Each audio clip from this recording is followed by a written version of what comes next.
It's 64 miles to Fleurus, Belgium. I've got half a tank of gas, no pack of cigarettes, it's light outside, and I'm not wearing sunglasses. I should be wearing my sunglasses. Hit it!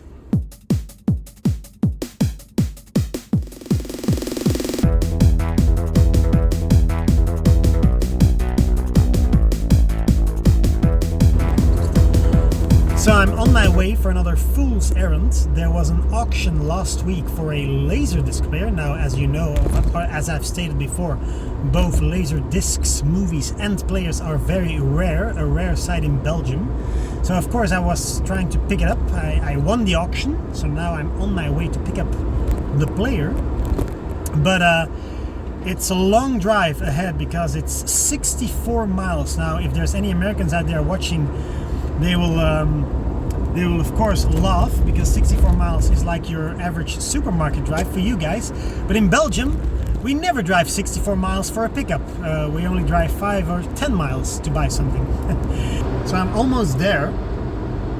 But what I failed to mention is that the auction house, or wherever the stuff that dreams are made of, is currently residing. You could just visit it for one day today, between the hours of 9 and 12 a.m. So you just had a 3-hour window to get your crap. That's very concise. And now it's 11:44. So I have... What am I doing with my life? I have 60 minutes or my LaserDisc player is gone forever. No, I don't know what they do with it when it's 12:01, but I'm gonna try to make 12. Fingers crossed. May the gods of the LaserDisc be merciful.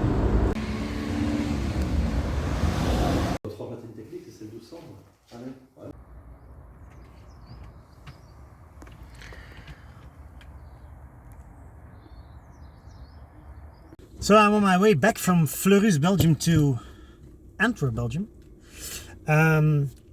Popped in into a, is that correct English? Popped in into a, visited a, that's easier English, visited a retro video game store in Fleurus for my good friend Thomas, 16-bit Jim. They had like hundreds of cool titles, really like the cream of the crop, but they knew their prices.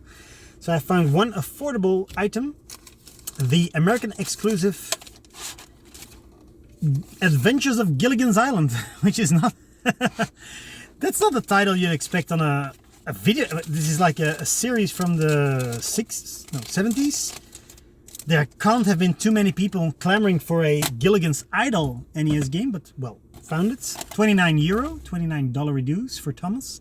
And for myself, I found a very cool audiobook on cassette tape read by the John Hurt.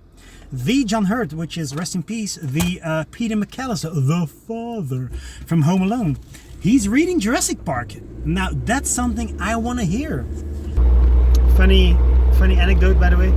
The seller of the store was that young. He was like a 25-year-old guy. He didn't know what the words, or what the abbreviation JP stood for. So he saw JP on the Jurassic Park cassette tape, and he said to his boss, "C'est quoi ça, JP?"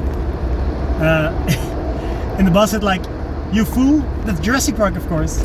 I remember, we old guys, we boomers, we remember the JP logo, because that was like the official brand of, that was like the Nintendo seal of approval, that you're dealing with a genuine Jurassic article and not a bootleg or a fake. But this guy was of course born after Jurassic Park came out, and he had no idea what the JP stood for. So it has arrived. Does it work? It would be horrible if it, after all this time and after all this effort, it doesn't work. There's a light. That's a good sign. The display says something. That's a good sign. Does it open? It does open. So let's see. Let's pop the cherry. Well, no, of course it's not a new one. It's a used player. Let's try it out. Let's see if it does produce an adequate picture. I'm loving it.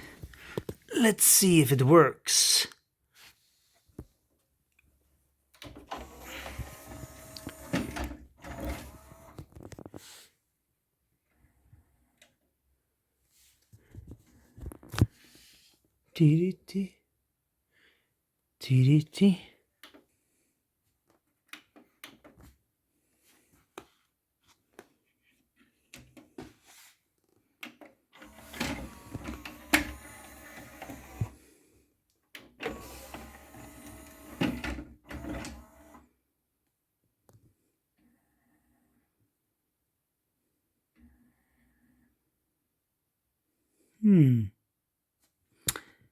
Doesn't seem to be working at the moment. So perhaps there's something wrong with the rubber band.